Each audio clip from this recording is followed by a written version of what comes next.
while everything else has been going on, the old man's been just shipping hay, straw, tailings, whatever you want to pick for the day, wherever it's got to go. It's still a fair percentage of this country that's dry, so yeah, he's pretty much been flat out doing it, not only for ourselves but for my brother Eddie as well, so keeping busy, just keeping the bills paid, get rid of most of it.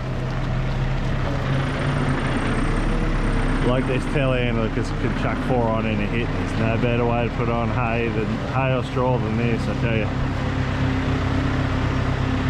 Keeps all the sets of 4 nice and square, nice and straight. Load ends up nice and straight at the end. All your 4s end up straight. A little bit ledge there, but not too bad.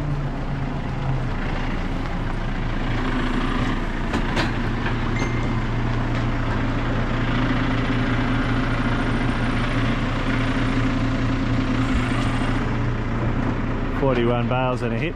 We've got another hay trailer that goes on the front here from time to time. We can do, what's that, 60, 62 I think, that's what we usually do.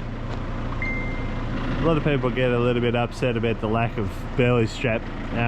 With this system we just chuck 2 straps over the top, but to be honest with you, I've never had one fall off. If anyone's going to fall off, it's these 3 sideward ones. I don't know why. They are the more likely ones to shift about than any of these ones, but if I'm doing a longer load, like up to Queensland, 1000k, something like that, I will barely strap them, and I'll generally stagger stack them as well, so it's like a brick pattern, if you get that. That is a little bit more comfortable way to do it. You end up with one spun at the back here, right on the back generally. I've done that. We did that during the 2017, 2018, 2019 drought. We did a lot of loads up to Queensland, and yeah, the stagger stacking was useful, and so was the belly strap. Anyway, for most of our local loads, most of this stuff only goes, you know, 100k's, 200k's, maybe up to 300k's away, so it's generally not too bad. We're about, yeah, 200k's from the hills, and that's where it's all been going, up into the hills. It's still dry up there, so they're still taking it.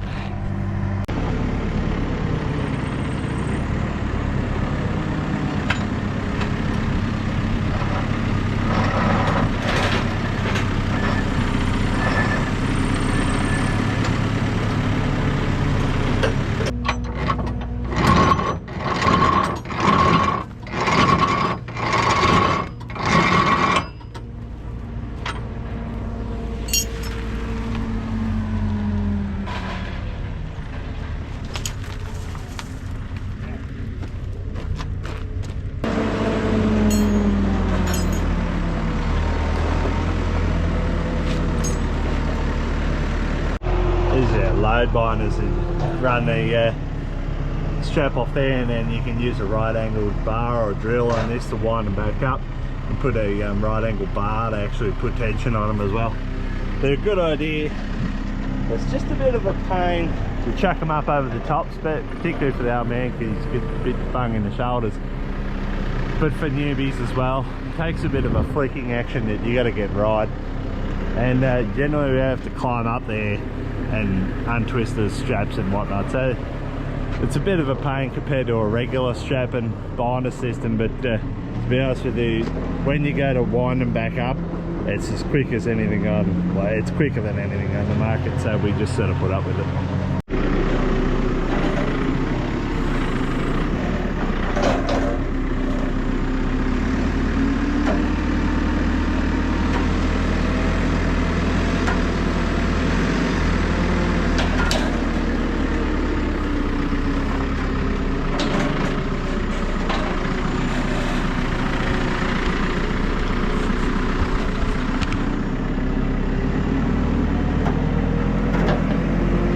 Should be good. Yep.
number 2.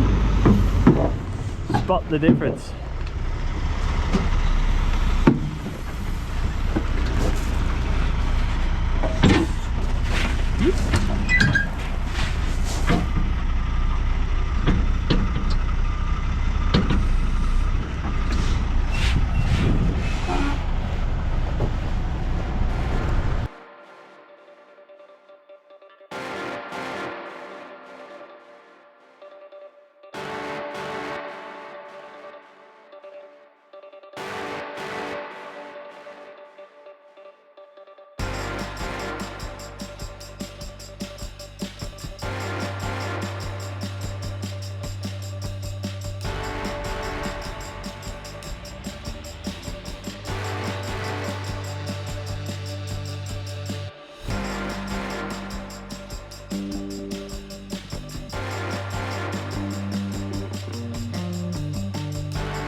Well, we're into it with the dryer for the year. We pulled us some grit corn at 22% moisture, just to get out of the way of where some canola's got to go underneath some pivots up on our sand hill. So we fired this up. It's pretty slow at the moment. As I said, I think it's doing around 22% back to 14, so that's 8% drop. We'll have a bit of a look in here what it's actually doing per hour. Yeah, she's right back there, right back there to 9 tonne per hour at the moment. So that's a long way. I think it might be, yeah, input moisture 23%, so very, very high, very humid, and yeah, a lot of drop. Those who've been with us for a little while know this Alvin Blash dryer is only 1 or 2 years old. We only just set it up not that long ago, and this is the 2nd season we've used it. So you've never seen an Alvin Blash dryer before. They essentially have a chain bed that runs along there and a chain bed that runs along there, and you can see there's a layer of corn on top of it like that, and essentially the hot air comes up underneath through the slats. This top half heat, bottom half to about here's heat, and then it's got a cooling section from here with no heat.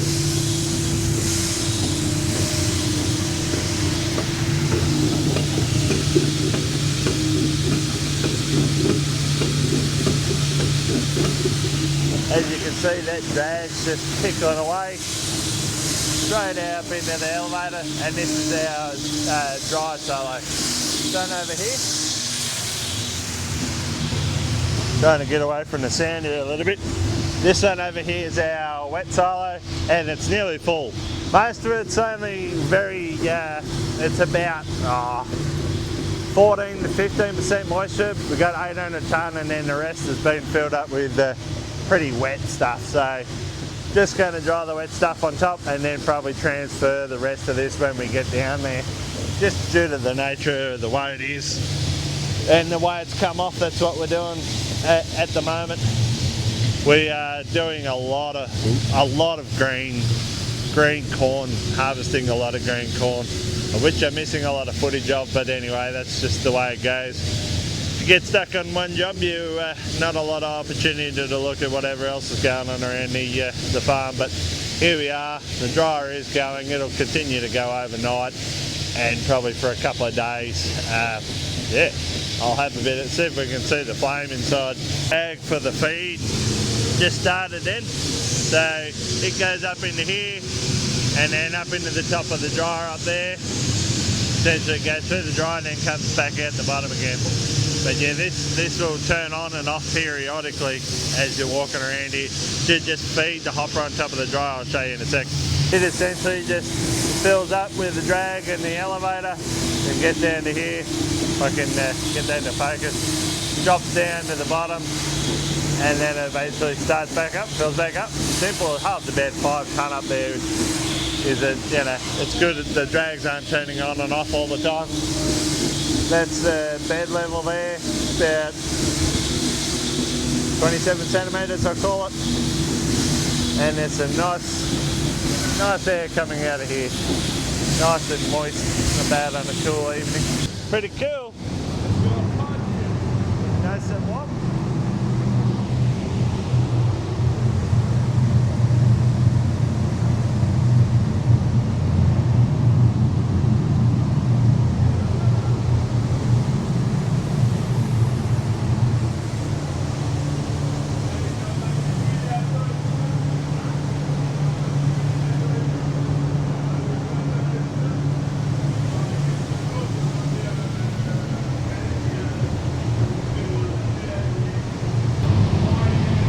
Fairly noisy in there.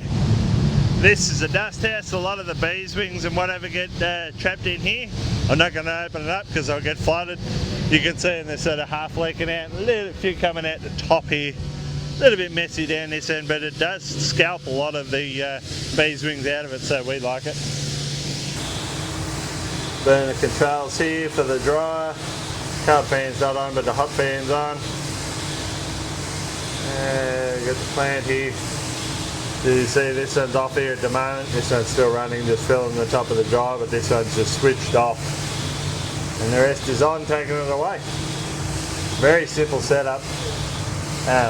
Very good setup. We really, it's a game changer for us. There's no two ways about it.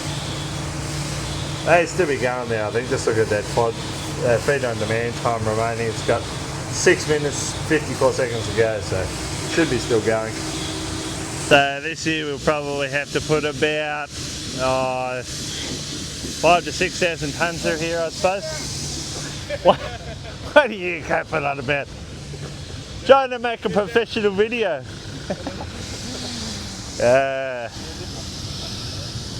Anyway, time to go home.